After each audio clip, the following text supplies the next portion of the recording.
The studio season number 1 episode 4। Episode का नाम है द मिसिंग रील। कहानी की शुरुआत होती है मैट रेमिक से। ये कॉन्टिनेंटल स्टूडियोज के स्टूडियो हेड हैं।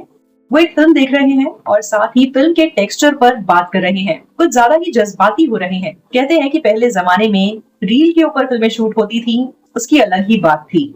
किस तरह से स्क्रीन पर ग्रेन नजर आता था, इमेज स्टिल होती थी मगर ग्रेन स्क्रीन पर नाचता था। लेकिन अब डिजिटल के जमाने में कुछ भी वैसा नहीं रहा।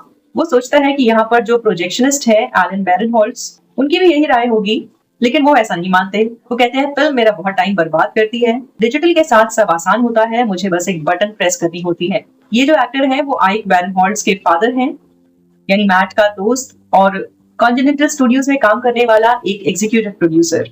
फिर मैट इस बात से काफी प्राउड महसूस कर रहा है कि उसने स्टूडियो की अगली फिल्म, जिसका नाम है रोलिंग ब्लैक आउट, उसे रील पर ही शूट करवाया है, डिजिटल पर नहीं। उसका मानना है कि वो अकेले फिल्म को जिंदा रख रहा है, रील पर शूट करने वाले प्रोसेस को अहमियत देते हुए। उसका प्लान है कि वो अब डेलीज दिखेगा, यानी कि दिन की वो फुटेज जो रॉ होती है, अनएडिटेड होती है। लेकिन तभी उसके पास स्टूडियो से फोन आता है। पता चलता है कि 10 में से एक रील गायब है। पता चलता है कि पिछली रात एक ट्रक में 10 रील्स लोड की गई थी, लेकिन फैसिलिटी तक 9 ही पहुंची। तो एक रील कहाँ गई? इसी के साथ शुरू होती है इस एपिसोड की कहानी। पहुंचते हैं फिल्म सेट पर, जहां पर मैट मौजूद है और यहाँ उसकी साइड किक साल भी है। इन्हें पता चलता है कि जो रील गायब हुई है उसमें थर्ड एक्ट शूट आउट है, यानी कि फिल्म का वो सीक्वेंस जिसमें सबसे ज्यादा पैसे खर्च हुए थे। इसके अलावा इसमें फिल्म की जो डायरेक्टर है उन्होंने एक कैमियो किया है, वो गैंग मेंबर बनी थी। ओलिविया वाइल्ड जो रियल में एक एक्ट्रेस डायरेक्टर हैं, इन्होंने book smart, don't worry darling जैसी फिल्में बनाई हैं। वो कहती है मेरा एक्टिंग सीक्वेंस बहुत अच्छा था, मैं उससे बहुत खुश थी, लेकिन अब ये रील गायब है, जिस वजह से इनका काफी नुकसान हो सकता है। इन्हें पूरी शूटिंग फिर से करनी पड़ सकती है उस सीन की, खास करके जो बहुत एक्सपेंसिव था। अगर इन्हें वो सीक्वेंस रीशूट करना पड़ा तो इंश्योरेंस के जो रेट्स हैं वो बढ़ जाएंगे। साथ ही मैट की रेपुटेशन पर भी असर पड़ेगा, क्योंकि उसने एक तरह से इस बात को बढ़ावा दिया था कि डिजिटल पर शूटिंग ना हो, रील पर शूटिंग हो। अगर ये बात बाहर आती है, मैट को इस बात का डर है कि उसकी वजह से लोग आगे चलकर रील पर शूट करना बिल्कुल ही बंद कर देंगे, क्रिएटिवली भी रील को हाथ नहीं लगाएंगे। सो वो बदनाम नहीं होना चाहता उस इंसान के रूप में जिसने फिल्म को पूरी तरह से खत्म कर दिया। साथ ही साथ ये भी दिखाया जा रहा है कि मैट थोड़ा सा इनसिक्योर लग रहा है। उसने अपने बाल रिसेंटली डाई करवाए हैं और बालों का कलर बराबर नहीं लग रहा है, इस वजह से वो एक टोपी पहन लेता है। ये कुछ डिटेक्टिव जैसी टोपी होती है, साथ ही उसने एक ट्रेंच कोट डाला हुआ है। तो ऐसा लग रहा है जैसे कि वो खुद एक डिटेक्टिव है, एक जासूस है, और इस मिसिंग रील को ढूंढना उसका काम है, उसका नया केस है। इसके अलावा सैल तो उसकी साइड किक है ही। तो ये जो पूरा एपिसोड है इसकी फील एक नॉय डिटेक्टिव स्टोरी जैसी होती है। आप देखेंगे कि वो अपने फोन में वॉइस मेमो भी रिकॉर्ड कर रहा है।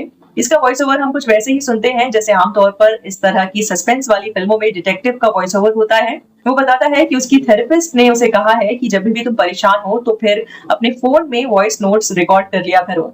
इन्वेस्टिगेशन शुरू होती है। पहली सस्पेक्ट है ओलिविया वाइल्ड, यानी फिल्म की डायरेक्टर। मैट और सैल उसे कन्फ्रंट करते हैं। सैल कहता है कि उसके पास से शराब की स्मेल आ रही थी, लेकिन कोई बहुत पॉपुलर शराब नहीं थी। सैल के हिसाब से वो किसी भी तरह की शराब की स्मेल से पता लगा सकता है उसके ब्रांड का। उसका कहना है कि ये कुछ अलग तरह की शराब थी, उसे समझ नहीं आ रहा कौन सी थी, लेकिन वो हमें दुखी नजर आती है।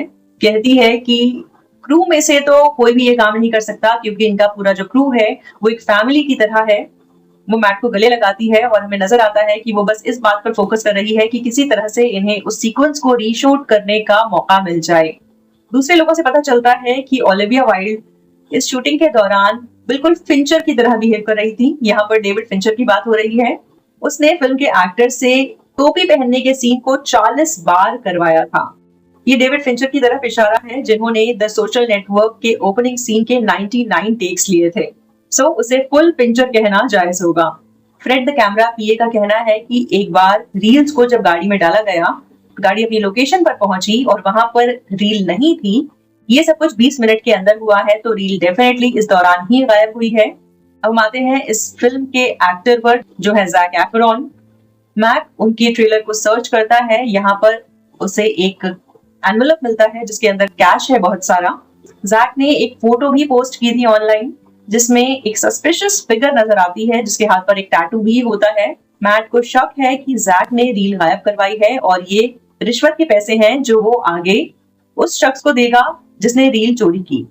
एक्चुअली जैक का बिहेवियर भी मैट के साथ कुछ खास नहीं है, क्योंकि मैट ने फिल्म के खत्म होने पर कोई रैप पार्टी नहीं ऑर्गेनाइज की। उसका कहना था कि फिल्म में ऑलरेडी बहुत ज्यादा पैसे लग गए हैं और मैं कोई पार्टी अफोर्ड नहीं कर सकता, so know after party for the crew. इसी सीन में जैक मैट की गाड़ी नोटिस करता है और उसे इम्प्रेस नजर आता है। पता चलता है कि ये गाड़ी एक क्लासिक है। खैर, क्लूज को फॉलो करते हुए मैट और सैल एवेलिन नाम की कॉस्ट्यूम डिजाइनर का पीछा करते हैं। उसके पास जैक एफ्रॉन का दिया एनवेलप है जिसके अंदर वो कैश था। मैट अपनी क्लासिक कार में किसी डिटेक्टिव की तरह एवेलिन का पीछा कर रहा है। वो उसे स्मोक हाउस रेस्टोरेंट तक फॉलो करते हैं। एवेलिन वहां से शैटो मेरमॉन्ट जाती है। ये एक लेजेंडरी हॉलीवुड होटल है। आमतौर पर बड़े बड़े स्टार्स यही रुकते हैं। मैट किसी तरह से होटल के अंदर पहुंचता है। किचन में जाकर ऐसे पोज करता है जैसे वो यहाँ पर काम करता है। रूम सर्विस के लिए एक ट्रे हाथ में लेता है और आगे बढ़ता है। जैक एफ्रॉन के कमरे तक पहुंचता है और पता चलता है कि यहाँ पर एक सीक्रेट रैप पार्टी चल रही है जो ज़ेफ्रॉन ने ही ऑर्गेनाइज करवाई थी। मैट को यहाँ पर सैल भी नजर आ रहा है। सैल और जैक दोनों हंस रहे हैं। मैट को एक सेकंड के लिए लगता है कि सैल भी जैक एफ्रॉन से मिला हुआ है। मिला हुआ तो है, लेकिन इसलिए क्योंकि वो यहाँ पर उसकी पार्टी अटेंड करने के लिए आया है, वो पार्टी जो मैट ने ऑर्गेनाइज करने से इनकार कर दिया था। इस पार्टी में फिल्म की डायरेक्टर ओलिविया वाइल्ड को भी नहीं बुलाया गया था और स्टूडियो हेड मैट को भी नहीं। सो जो कैश एवेलिन के हाथ में था वो इसी पार्टी को फंड करने के लिए था। पार्टी में मैट की नजर पड़ती है एक शख्स के हाथ पर जिस पर एक टैटू है, वही टैटू जो उसने जैक एफ्रॉन की सोशल मीडिया पोस्ट में देखा था।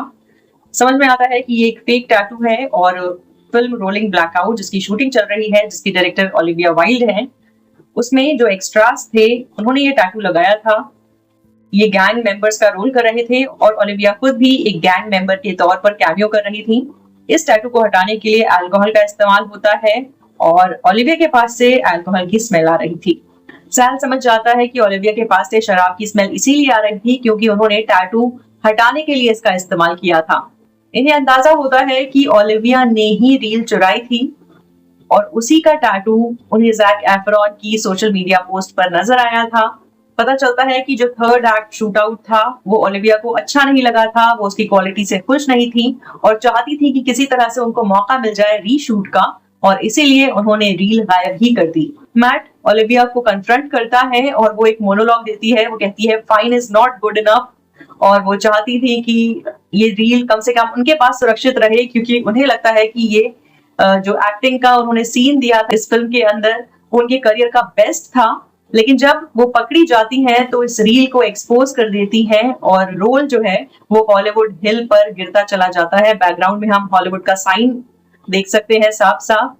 मैट उनका पीछा कर रहा है लेकिन साथ ही साथ कहता भी है कि भूल जाओ ओलिविया, छोड़ो, ये कुछ स्पेशल फिल्म नहीं है, ये एक तरह का रीमेक है, हम कुछ खास नहीं कर रहे। बेसिकली इस तरह की फिल्में आमतौर पर बनती रहती हैं। डायरेक्टर को जो ये ख्वाब आ रहा है कि वो कुछ क्रिएटिव कर रहा है, कुछ अलग कर रहा है, वो बस उस डायरेक्टर के दिमाग की उपज है। एपिसोड के एंड में ये पता चलता है कि मैट को अपनी गाड़ी बेचनी पड़ी। उसने जैक एफ्रॉन को अपनी गाड़ी बेची और जो पैसे मिले उससे रीशूट्स को फंड किया ताकि इंश्योरेंस का इस्तेमाल ना करना पड़े, इंश्योरेंस रेट्स ना बढ़े और उसकी इमेज भी खराब ना हो। बेसिकली डायरेक्टर जो चाहती थी वही हुआ, उन्हें रीशूट का मौका मिल गया। मैट कहता है यहाँ पर यही होता है, डायरेक्टर जो चाहता है वही होता है। मुझे एपिसोड काफी मजेदार लगा था और इस शो की खास बात यही है कि ये हर एपिसोड में एक पर्टिकुलर टॉपिक उठाते हैं जिसके बारे में बातचीत भी होती रहती है और एपिसोड भी उसी स्टाइल में शूट किया जाता है।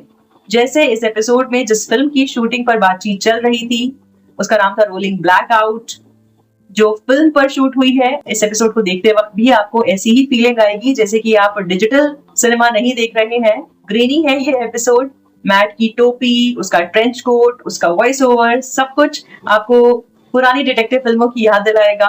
आगे के एपिसोड्स देखने के लिए मैं एक्साइटेड हूँ। आपको कैसा लग रहा है मुझे कमेंट्स में जरूर बताइए। बाय।